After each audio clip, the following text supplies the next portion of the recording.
Hello, everybody. Thought I'd jump on here with President Trump's announcement that he's forming a commission to study collegiate athletics. Is named Nick Saban and Cody Campbell, who's the chairman of the Board of Regents for the Texas Tech University System, as the chairs of this committee or this sports commission, and kind of give you my thoughts on some of the things that they need to be thinking about.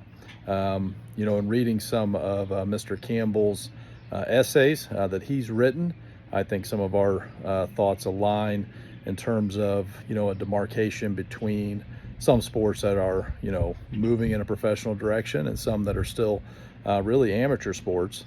And as you think about, well, how do you have sports that are revenue producing, that really fund other sports, between the revenue and the non-revenue producing, which has always been the case, how do you ensure that non-revenue sports continue to exist into the future? Really Olympic sports, that we continue to have a global presence in those activities and those athletic activities on a global stage. The U.S. Is going to be hosting the Olympics coming up in 2028, and once again, we're going to want to have a dominant showing in that. So, how do we design a structure, a system that ensures that Olympic sports, non-revenue producing sports, continue to provide opportunities for people to compete at that level, but also recognize that student athletes in revenue producing sports should share in some of that compensation. Really, I think it comes down to figuring out a way to negotiate an agreement, but doing that in three different representations. So, having a representative body for amateur student athletes, we have a governance system in place. The NCAA has been governing amateur sports for a very, very long time. They're very good at governing amateur sports, but then also having maybe a new structure, a new governance system in place for, the revenue producing sports, for men's and women's basketball, and having representatives for those two sports help them negotiate agreement, but also have, representatives for football, because, for the most part, we live in what a lot of people call a football world. Football drives the majority of the revenue.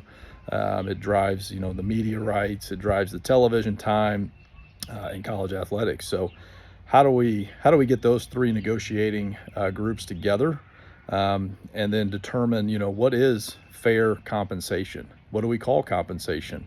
NIL has just been the umbrella under which people have been paying student athletes or compensating student athletes, but the true essence of NIL is endorsements. It's beyond what, say, an NFL player has with the Players Association and their compensated contract with their team. Then it's a company that's compensating them, third party. So not that NIL goes away, NIL still exists, but we come up with a way that we delineate, or we create a boundary between traditional grant and aid, direct payments, revenue sharing, and all those things, but do it in an equitable way, but create the legal structure or the legal shield, to where we're not constantly trying to negotiate or battle litigation in court. So really complex ideas. It'll be really interesting to see what this commission comes up with over the next several months. Probably a lot of the same topics will be discussed, but we'll stay tuned. We'll keep an eye on it, and it'll be really interesting to track and to follow. But as always, hey, if you're interested in talking about these topics, my brand, NIL Coach, happy to discuss these things. I've been following this topic for a number of years, really since it first started in 2021. I started doing dissertation research, completed that in 2023, and stay heavily involved in this space, and have worked with college students in all capacities. So looking forward to discussing this further, and we will talk to you all later. Have a great day.